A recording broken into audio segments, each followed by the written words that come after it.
Welcome to the post-game show. Glad you're here. It's another Sunday where we wake up and you get to witness your team being 3-0 in the month of November. Always better to wake up on a Sunday with a victory than it is a loss. We are going to jump straight in. I put a little hint out about this. First time I've ever witnessed something like this. And it's a bravo, a clap to the atmosphere that was Williams-Brice Stadium last night. I was looking at Andrew, buddy, friend of mine over there with Gamecocks Digest. Said, "Man, I, I don't know if it's just me or if I can feel the table shaking." Kind of just laughed, played it off, didn't think too much of it. Well, kickoff kind of starts and ramps up, and sandstorm starts. And now it's not just a little shake. I feel as if my body is just rocking back and forth. Something I've never felt at all inside of a stadium at anywhere. It quite literally felt the stadium shaking. Not just like like an earthquake shake, like it was swaying back and forth. So bravo, Carolina fans, at the start of that game.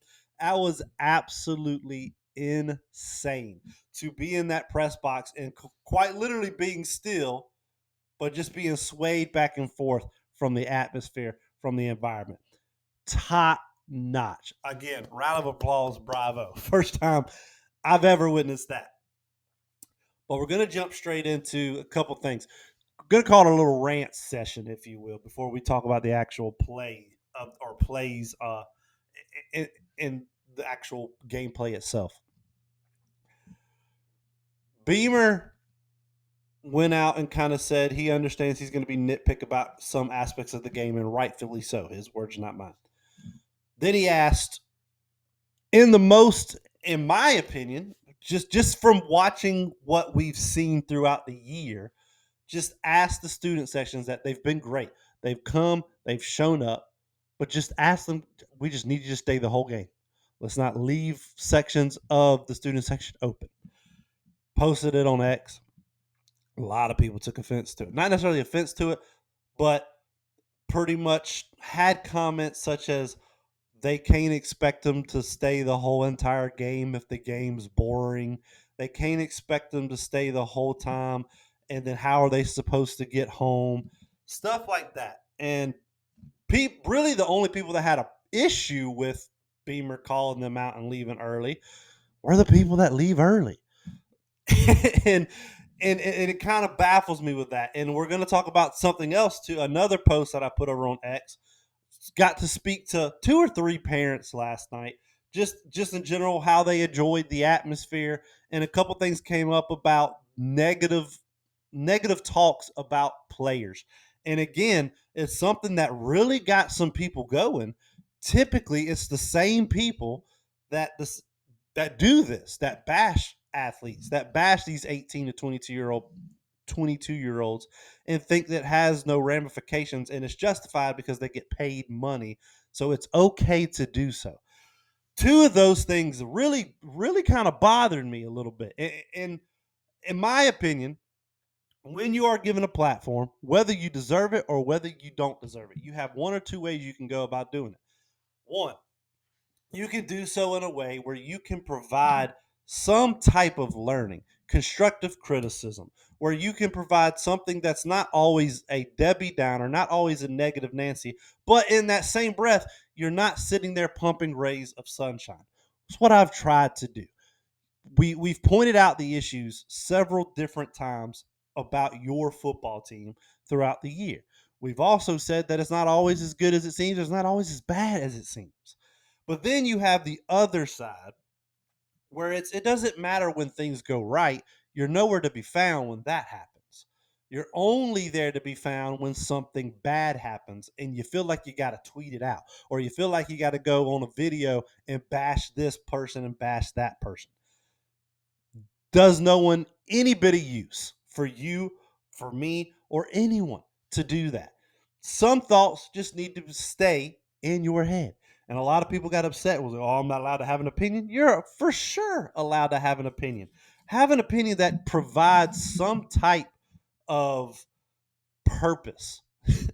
And if it's nothing that's necessarily good or constructive, move on. Have that opinion somewhere behind private doors. That's all I'm saying about that. To the whole people are upset and calling parents soft or calling athletes soft for being upset. But then when that player snaps back, this is the best one. This is the best one. Then when that player snaps back, the same people that call the player, the parents, the athlete soft are the same people when that athlete snaps back that are saying, "Oh, look who's searching up their Twitter name. Man, it shouldn't bother you that much." And it can't take when a player actually defends himself. So moving on from that. But the whole Beamer comments about the student section, he's 100% right. The student section has left early in a lot of games. And was that game pretty? Absolutely not. It was not pretty. You were in the game from the start of it to the end of it, and you needed to be there. And this is my personal ignorance because I don't know necessarily the whole layout. But to the people that say in the student section was there, they were there. They were also starting to leave at the beginning of the third quarter. At halftime, they were already starting to file out. It's not just the student section, however. Y'all, there was people in the upper row. There was like a whole section almost gone. And then again, my ignorance here. I don't know if the section to the left of the Carolina band is the student section or if it's just like I guess general admissions type tickets kind of thing. But that was almost completely empty by the start of the fourth quarter. And so I'm 100% with Beamer on that one. And I think the only people that have issues with it are the people that leave the games early. But there's your little rant to get off. I applaud you for letting me witness something I've never had in the swaying and stuff like that. But the other things, let's keep opinions, negative opinions to ourselves unless we can provide some type of constructive criticism like we're about to do now. Breaking down the game. First, let's talk about the offense. Rough. I mean, rough couple of quarters. Primarily that second and third quarter where they had a combined 30 total yards. 30 total yards. So in the second, third quarter, they had 6 possessions. In 6 possessions, they averaged 5 yards per possession. Not good. Not going to win you ball games. Now, here's my constructive criticism. And during the game, I was like, man, play calling, I don't know. And I didn't.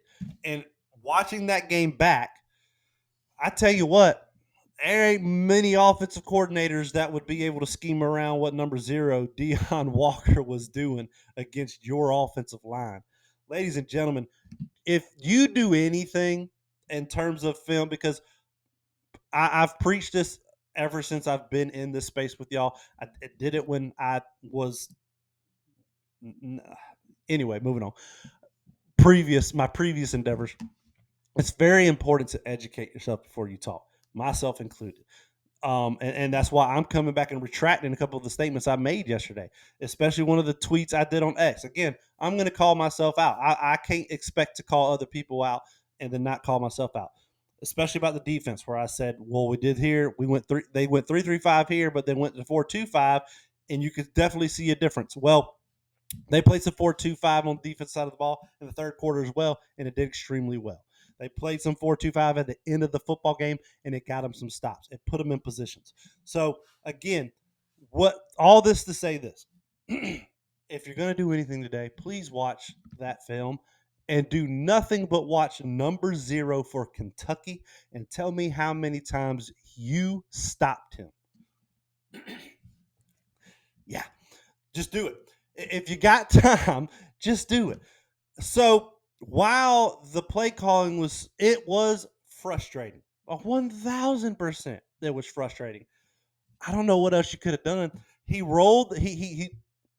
They changed the launch point several different occasions. I believe I counted 4 or 5. I think around 4 to 6 times where they would shift the pocket, purposely changing the launch point to get away from him. Didn't work. Drop back. Sometimes they had 6 back in there in protection. didn't work. Tried the screens, didn't work. I mean, there was times on the tunnel screens that Deion Walker was there making the tackle himself. There's times where there's a player that's just playing out of his mind, and he was one of my X factors or one of the players to watch coming into the game for Kentucky. And man, he just dominated the game. As a matter of fact, let's look here. Deion Walker. He had 9 total tackles, 8 solo tackles, 1 sack, 2 tackles for loss, 2 QB pressures. He was everywhere. Very, very rarely do you have a defensive lineman lead a team in tackles. He led Kentucky last night. So while it was extremely frustrating to watch, and it was, Deion Walker handled that offensive line every single snap. So now the question becomes, well, what do you do? I don't have time to throw the football.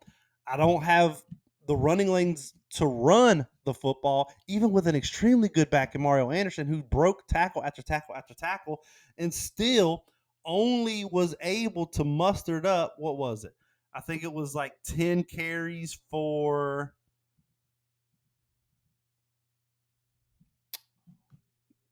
13 carries, 27 yards. You had 50 total rushing yards. Spencer Rattler had 24 rushing yards, and a lot of that was improvising, and he had a sack at the end of it. So what do you do? What do you attempt to do? You tried to get the ball out quick, and then Kentucky adjusted like good teams do. Mark Stoops is a good coach. That is a good Kentucky football team. And when it mattered in the fourth quarter, they got it done. In that fourth quarter, South Carolina punted. No, I apologize. South Carolina punted on the first drive, the last drive in the third quarter, but on that first drive in the fourth, they had a 9-play, 74-yard touchdown drive. 3rd and 15, converts it to Xavier Legette. Hits a big play. Mario Anderson first gets a nice 8-yard carry. Hadn't done that all game. Gets a nice 8-yard carry. And then you hit, I believe it was Trey Knox on the deep ball. And then the third down play that everything could have gone wrong. You didn't. No, I mean, there's so many things that could have gone wrong. Spencer Rattler was walking up to the line of scrimmage to change, make adjustments, call out assignments, whatever it may have been. With about 5 seconds, it notices it, gets back, snaps the ball right with like a second on the clock. I mean, like it was about to hit 0 and snaps it. A blitz is coming, and nobody on the offensive line picks it up. Your freshman, Braswell, steps up and picks up the blitz. Something that he has not had to do all season. And he comes up in the most crucial moment and he picks up the blitz. And then your line, who has struggled all game, gives Spencer Rattler enough of a pocket to allow him to not only step up, to gather himself and release it. All while Xavier Legette is doing what Xavier Legette does best, and he creates space to allow that throw. Everything they needed to do in the fourth quarter to allow them to win the game, they did. Was it pretty? Absolutely not. This offensive line struggled, and they got to get it fixed quick. And I mean quick. Now, I don't think Clemson has a Deion Walker, but I think they have very solid dudes on that defensive line. So, while we can nitpick, it was like, oh, we didn't like the play calling here. I tell you what, guys, and you're going to see it Monday when we do the film for the offense. I don't know what you're supposed to do. I'm telling you, Deion Walker was that much of a menace to the offense. So there's that offensive side. Well, let's talk about the defense, right? A defense that has gotten a lot, and I mean a lot, of crap this season. Some rightfully so, some of it a little bit above and beyond. Beginning of the year, struggled with tackling, gave up a lot of explosive plays. I asked Shane Beamer about it. It's over on YouTube here, as over on X at Joseph Griffin JG if you want to watch it as well. Asked about the 3-3-5 scheme or 3 down lineman scheme, as well as what has the message been from the first half to these last 2 or 3 weeks, where the defense has played a tremendous role in the success of this football team. And it's just they're doing their job. And again, watching that film back again, those two drives for Kentucky that ended in scoring drives, yes, they gave up big plays. Yes, they played a little soft. Yes, they could have done little things better. But those two penalties kind of really allowed the drive to sustain for Kentucky. Those backbreaking penalties, the hands to the face by TJ, and then a pass interference call that I think was not good. And we're going to get into that in a second. Whether South Carolina would have won or lost, those refs, we go get into it now, apparently. Very, very bad game, in my opinion, by the refs, especially watching it back. There was two or three tackles like 10 seconds after the whistle. The very first one on Deion Walker tackles Mario Anderson after pushing him back 7 or 8 yards after the whistle blows, still tackles him. Nick Imawari gets an interception. It's clear he's down. The Kentucky player still tackles him while he's trying to celebrate. Xavier Legette on that final drive gets pushed out of bounds at like the 12, goes another 3 or 4 yards, just kind of slowing down, and a defensive lineman comes and tackles him out of bounds. Missed everywhere. Missed holdings, both sides of the ball, however, pretty much everywhere. Very, very bad game for those refs, but I'm allowed to say that. Shane Beamer cannot without getting fined. But let's talk about the defense. They deserve their flowers. They deserve all the credit in the world for the past two football games because there's no excuse anymore. There is zero excuse. You can't say, well, oh, that was just Vanderbilt. That's why they held them to 6 points. Can't do that no more. For the second time all season, you held an opponent to under 20 points, and this time it was against Kentucky, who you eh, even me on the platform that we talked about in the pregame show on Friday was very nervous about picking South Carolina, which I picked a 31-27 South Carolina win. In terms of closeness, I guess you can count that, but we're not going to give credit for that. We were almost, what was that, like 14 points off. But they deserve all the credit in the world, and you need to give it to them. I know you're reluctant to. I know a lot of you don't want to because of the defensive coordinator, and you're all, well, I want him gone, and if I feel like I congratulate him or give him this, that, or the other, he's gonna let's adult here, right? And give credit where credit is due to the whole entire defensive unit from top to bottom. They did what they needed to do. Now, again, we're here for constructive criticism. They were put in position to make plays, ladies and gentlemen. Nick Imawari kind of overran it. Should have had his first interception prior to the one in the end zone. You had Kilgore that could have had a house pick six to put the game away. You had Dow. That was kind of off of his fingertips, so I'm not mad at it. You were there to make plays. Your defensive line has done a tremendous job of getting their hands up when they aren't getting home and deflecting the balls at the line of scrimmage. That won you football games the past 2 weeks, too. So let's give them their flowers because they rightfully deserve it. Can it be better? Absolutely. Absolutely, it can be better.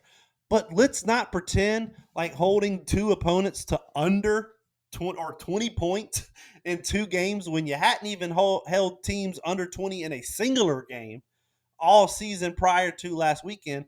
Give it what they deserve, and that's their credit because they deserve it. Now, we move on. You celebrate that win, you're at 5-6.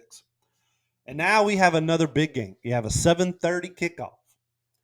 After Shane Beamer asked you to stay for the whole entire game. I need a new chair because it's creaking.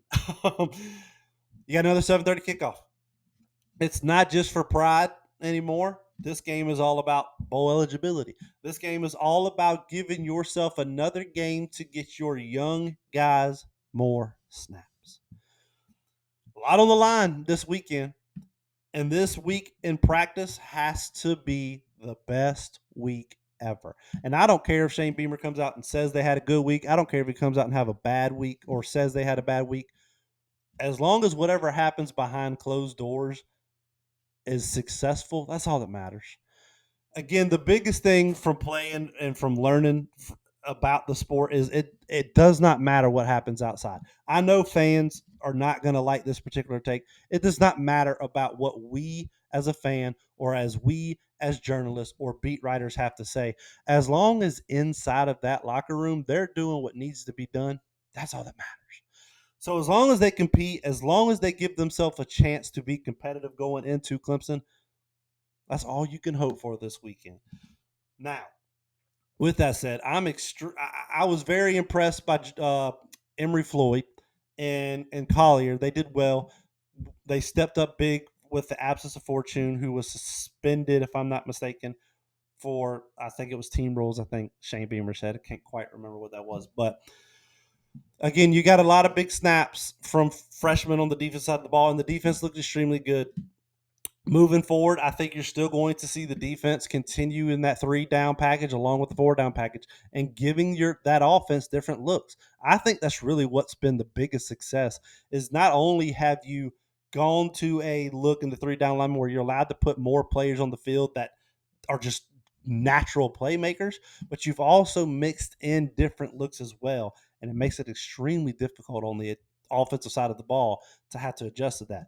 On the offense,